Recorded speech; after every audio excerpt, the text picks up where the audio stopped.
A favorite rite of passage for us as kids was to become blood brothers. We bonded in a special way, and that bond was, we thought, best sealed in blood. And so we would use a shard of glass or maybe a pocket knife and nick our fingers and then mingle our blood with each other, thus assuring that we were indeed blood brothers. Now, I can only speak from my experience as a boy. Perhaps you girls had something similar, though I'm guessing you were much too smart to do something so stupid. I shudder to think of the health ramifications of it all now. But trust me, when you're 8, it seemed really cool. There was something comforting knowing that your blood brother had your back, would be there for you.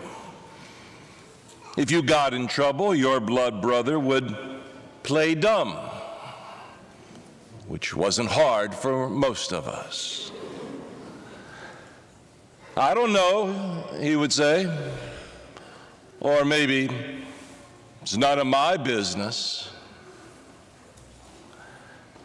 As you grow older, of course, you realize none of my business can get you into more trouble than it can get you out.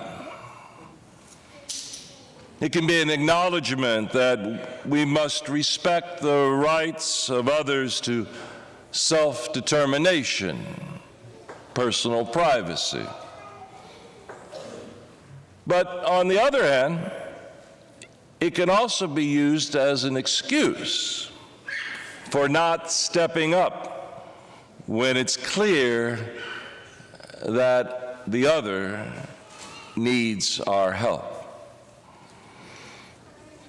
The phrase has become almost a motto for a society in which individuals are absorbed in their own lives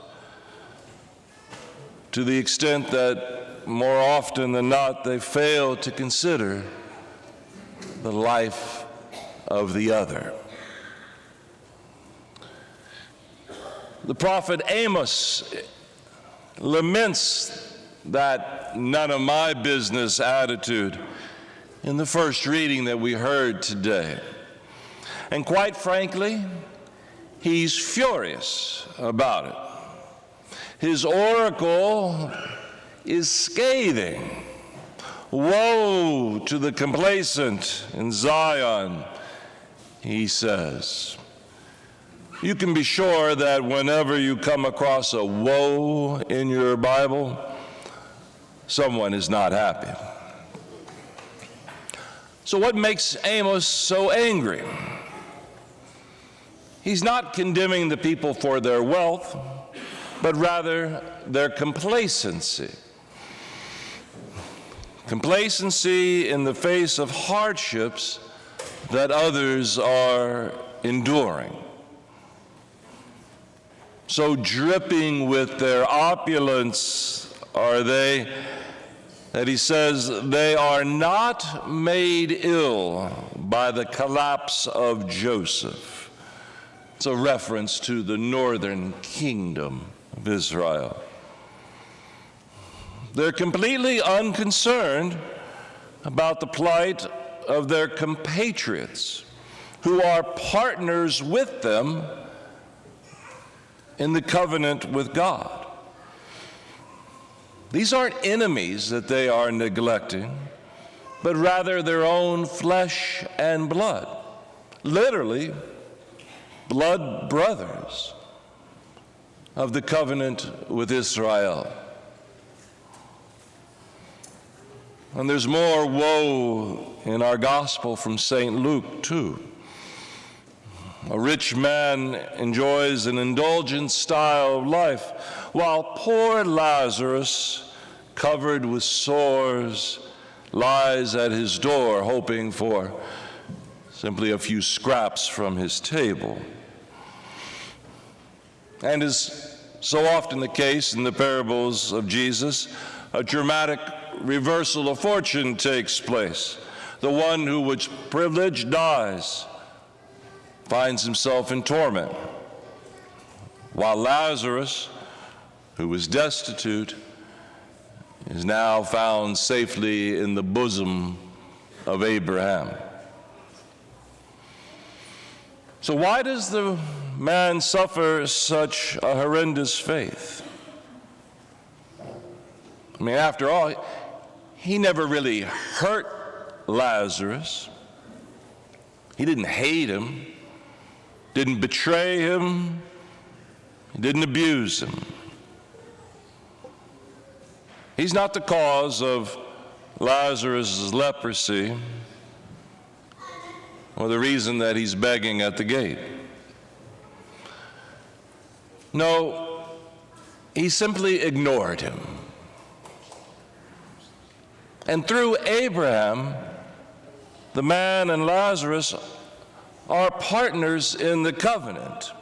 He had a weighty responsibility toward Lazarus, and he failed to fulfill it. He's blind, of course. He wants Lazarus, as if he's still at his bidding, to go and tell my brothers so they don't have the same fate befall them. Even in his moment of torment, the covenant is not enough. The words of Moses and the prophets are not enough. The man who had it all on earth still wants more, even in death, even in hell. It's incredibly sad. Being blood brothers of the covenant came with an obligation. Reaching out to those in need was not merely a nice touch or a good deed to do, random act of kindness. No, it was done because the covenant demanded it. If you failed to help those in need, you failed the covenant. You failed your brother in blood. You failed God. It's hard to take, isn't it? We hear those words of Abraham and we swallow hard. For we too have entered a covenant with the Lord by virtue of our baptism. Blood was shed for us, and with it comes an obligation. To call ourselves Christians is not enough. To offer up a few prayers and try to keep it on the straight and narrow isn't enough, because the covenant demands more. And sisters and brothers, thanks be to God that it demands more. Remember, this is good news. Jesus was about building up the kingdom, not tearing it down. He speaks these harsh words of truth for the Pharisees so that they might remember the covenant and return to it. And he does the same for us today. For what the Lord seeks from us is not more prayers or more gifts,